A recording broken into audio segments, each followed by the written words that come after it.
नमस्कार दोस्तों, आज हम आपको गजेंद्र मोक्ष की कहानी सुनाते हैं। तो दोस्तों लास्ट तक जुड़े रहें हमारे साथ। आइए शुरू करते हैं। त्रेता युग से पहले, जब सृष्टि अभी युवा थी और पर्वतों की चोटियां बादलों से बातें करती थी, त्रिकूट पर्वत पर एक घना जंगल था। वहां स्वर्णिम सूर्य की किरणें पत्तों के बीच से छनकर सोने की लकीरें बनाती थी। इसी जंगल में रहता था गजेंद्र, हाथियों का राजा।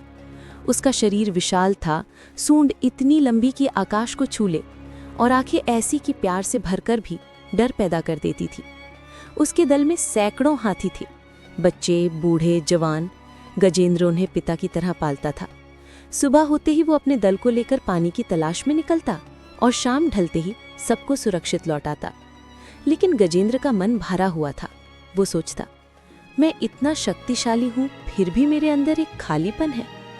वो कभी कभी रात को अकेला झरने के पास बैठता और चांद को देखकर कहता, हे प्रभु, तुम कहाँ हो? मैं तुम्हें ढूंढता हूं पर तुम नहीं मिलते। वो नहीं जानता था कि उसका प्रभु उसकी हर सांस में था। एक दिन कार्तिक मास की पूर्णिमा थी। आकाश में चांद पूरा चमक रहा था और जंगल में ठंडक थी। गजेंद्र अपने दल को लेकर त्रिकूट सरोवर पहुंचा। वो सरोवर कमल के फूलों से भरा था। पानी इतना साफ कि नीचे की रेत चमकती थी। गजेंद्र ने सूंड से पानी छिड़का। बच्चे हाथी नहाने लगे, हंसी, छींटे और खुशी का शोर। गजेंद्र भी पानी में उतरा। उसने एक कमल का फूल तोड़ा और सूंड से ऊपर उठाकर प्रार्थना की, हे अनजाने प्रभु, अगर तुम हो तो ये फूल तुम्हें अर्पित है। उसने फूल को पानी में छोड़ दिया। तभी पानी के अंदर से एक भयानक ग्राह यानी मगर ने उसका पैर पकड़ लिया। ग्राह का नाम था हुहू, पूर्व जन्म में एक गंधर्व जिसे ऋषि के श्राप से मगर बनना पड़ा था। ग्राह ने सोचा, आज मेरी भूख मिटेगी। गजेंद्र ने जोर से झटका दिया, लेकिन ग्राह नहीं छोड़ा। गजेंद्र ने दल को इशारा किया, भागो। सब भागे, लेकिन गजेंद्र अकेला रह गया। लड़ाई शुरू हुई। 1 साल बीता। गजेंद्र की ताकत कम होने लगी। उसकी सूंड अब पानी नहीं छुपाती थी। वो थक गया, घायल हो गया। ग्राह भी थक गया, लेकिन श्राप के कारण छोड़ नहीं सकता था। गजेंद्र का हृदय टूटने लगा। वो सोचने लगा, मेरी शक्ति व्यर्थ थी। मैं राजा था, पर आज असहाय हूं। उसकी आंखों में आंसू आ गए। तभी उसे याद आया वो कमल का फूल। उसने सूंड से एक फूल तोड़ा, ऊपर उठाया और रोते हुए पुकारा, हे जगन्नाथ, हे नारायण, मैं नहीं जानता तुम कौन हो, कहाँ हो, पर अगर तुम हो तो मुझे बचाओ। मैंने कभी तुम्हें नहीं देखा, पर आज तुम्हारी शरण में हूं। मेरी कोई योग्यता नहीं, बस एक पुकार है, नारायण नारायण। ये पुकार वैकुंठ तक पहुंची। भगवान विष्णु उस समय लक्ष्मी जी की गोद में सिर रखकर विश्राम कर रहे थे। अचानक उनका हृदय कांप उठा। लक्ष्मी जी ने पूछा, प्रभु क्या हुआ? विष्णु जी उठे, गरुड़ को बुलाया, लेकिन समय नहीं था। वे नंगे पैर दौड़े, गरुड़ पीछे पीछे। आकाश फट गया, बादल चीरे गए, पृथ्वी कांप उठी। त्रिकूट सरोवर पर गजेंद्र मृत प्राय था। उसकी आंखें बंद हो रही थीं। तभी आकाश में एक दिव्य ज्योति प्रकट हुई। भगवान विष्णु गरुड़ पर सवार, सुदर्शन चक्र हाथ में, नंगे पैर दौड़ते हुए आए।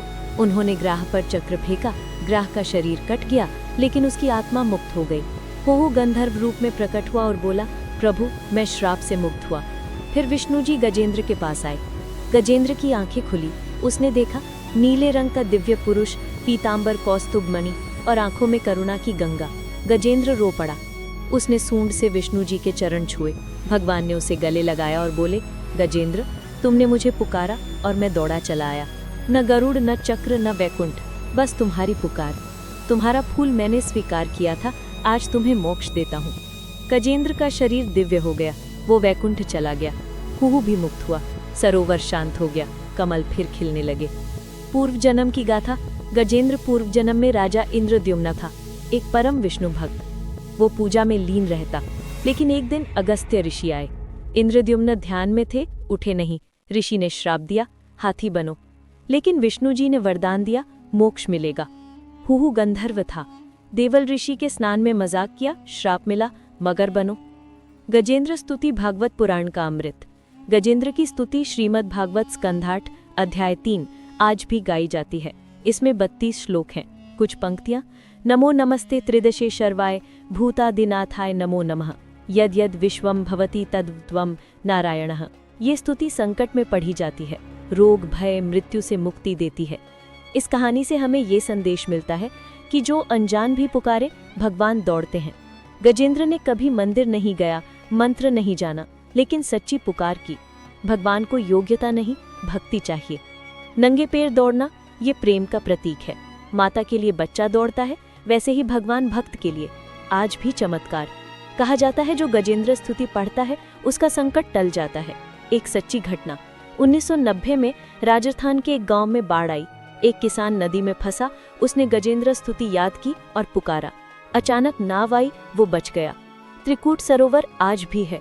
लोग कहते हैं पूर्णिमा की रात कमल का फूल अपने आप उठता है और आकाश की ओर देखता है, जैसे गजेंद्र की प्रार्थना। दोस्तों, अगर आप लोगों को ये कहानी पसंद आई हो तो प्लीज़ हमारे चैनल को सब्सक्राइब करें, लाइक करें और कमेंट में अपनी राय ज़रूर लिखें। जय श्री विष्णु, जय गजेंद्र मोक्ष।